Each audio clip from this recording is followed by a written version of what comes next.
My name is Lola Margaret Alokon, but everybody calls me Lola. I am the director of mission, integration, and spiritual care at St. Clair Commons, CHI Living Communities. My dad, being a pharmacist, he was inclined to medicine. He treated so many people. One day he told me he would like me to be a nurse, but I said no, as I don't like the dirt and the blood that you see there. And so I took the other side of him. Alongside with his medicine store, he was a parish associate for the Catholic Church.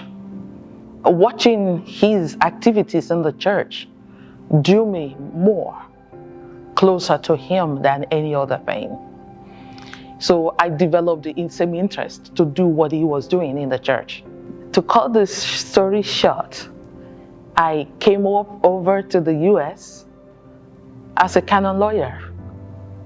I was hired to work with Owensboro Diocese, and after 6 years, I cracked,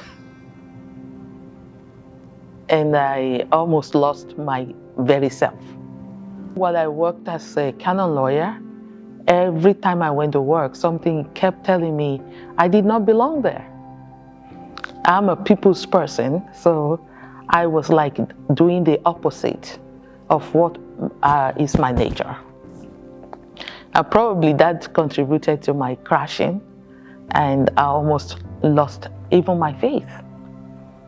And that's why I ran to the Glenmarie Home Mission Sisters, because I felt if I went to them, I would be able to redeem me and have my faith back more stronger. But still, I didn't feel I was in the right place until I came across 3 chaplains who encouraged me to try chaplaincy.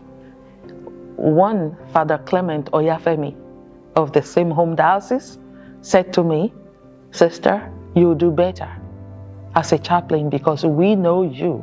You're highly spiritual." Then I remembered what my father said the earliest. And I said, "Oh no, don't bring that here. I don't want to work in a hospital." So I brushed it off.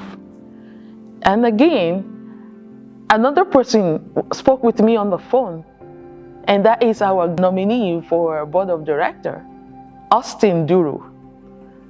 And he said, "Sister, I think you'll be good as a chaplain." I said, "No, please cut it off. I don't want to be a chaplain. I don't want to be in the hospital." The third person, and he had a baby, so I stopped over in Paducah to congratulate him and to see the new baby. I stayed the night. So in the course of my visit, he repeated the same thing for chaplaincy. I slept that night, and in that sleep, I had a dream. And someone had called me, telling me that my father was sick in the hospital. And in that dream, I jumped up and I ran to the hospital where my father was. To get to that unit where my father was, you had to climb a ladder. Others before me were completing the ladder except me. When I got to a stage, I could no longer climb. And so instead of going back, I started yelling out for my dad. So I screamed, "Dad, Dad, it's me. I'm here. I am stuck here." He heard me and he came out of his unit, but he didn't come out as a sick man. He came out as a strong man, and he saw me where I was stuck, and he bent down, reached his hands to me and grabbed me and pulled me up. And I woke up. Then I'm saying, "What? So you still mean I should come work in the hospital?" It was like the dream confirmed what the other 3 have been saying. And so I got home on a Sunday, and I called Mike Onohar, the third person, and I said, "Mike, what do I do to apply to do CPE? And this is how I began the journey of my chaplaincy in 2016.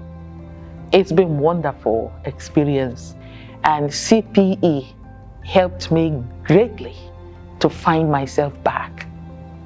I discovered in the CPE class that I had been carrying a lot of baggage along with me that I should never have been carrying about.